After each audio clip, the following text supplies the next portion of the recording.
Action. Nothing was ever going to be the same. Danger. If I slip up or if I turn my eye for just 1 second, someone could get the drop on me. Adventure. The Amazon River, they have a version of everything in North America except bigger and scarier. You're listening to Sea Story.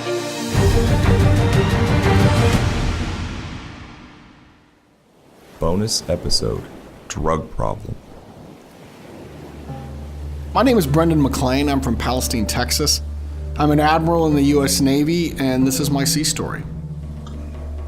When I was a Commodore with Destroyer Squadron in Bahrain several years ago, I was in charge of about 16 ships. I'd have 4 or 5 of them out at sea at any given time, and this is the story about what happened to one of them. The U.S. Navy has a presence in Bahrain that goes back to probably right after World War II. We've been there a long time. It started off where we just had one ship there, but the area is so important to the United States that we have a naval station there. We have ships that are home ported there. We've got Coast Guard patrol boats. We've got Navy patrol craft. We have minesweepers that are home ported there. And we have the 5th Fleet headquarters.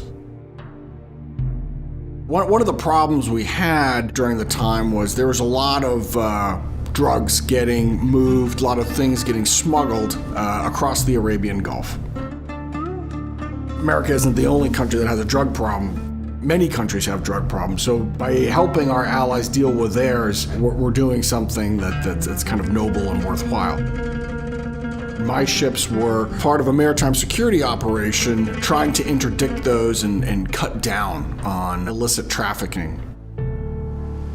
Frequently in the Arabian Gulf, it's very hazy, hard to see. Visibility is restricted to 2-3 miles. Of course, you have your radar so you can see what's coming, but the smugglers use very small, fast-moving boats, which are sometimes also hard to pick up on radar. One of my captains was on his ship, and he was just kind of scanning the horizon with his binoculars. And out of the haze came a small, fast-moving boat with a guy driving it and a guy with binoculars looking. And his binoculars looked at the U.S. Navy ship, and my captain looked at that guy, and they made eye contact through the binoculars. But it was that moment where the two guys saw each other through their binoculars where the other guy knew the gig was up. Because he's trying to figure out, oh, who is this? What Navy is this? Then he figures out it's the U.S. Navy, and he realizes we're here to catch him. And that smuggler did not want to take any chances. So it was almost cartoonish. He put the brakes on. You could kind of see, he threw the engines in reverse. Huge water was kicked up, and they made a U-turn. And while they're making the U-turn, they started throwing all their drugs out of the ship.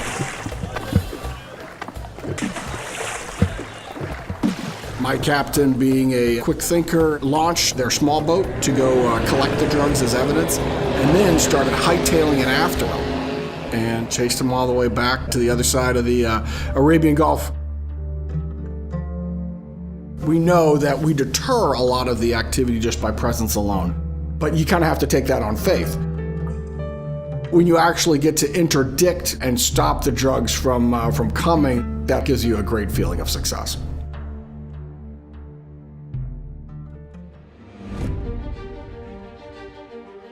If you like my sea story or want one of your own someday, subscribe to this podcast or give your nearest recruiter a call and join the Navy.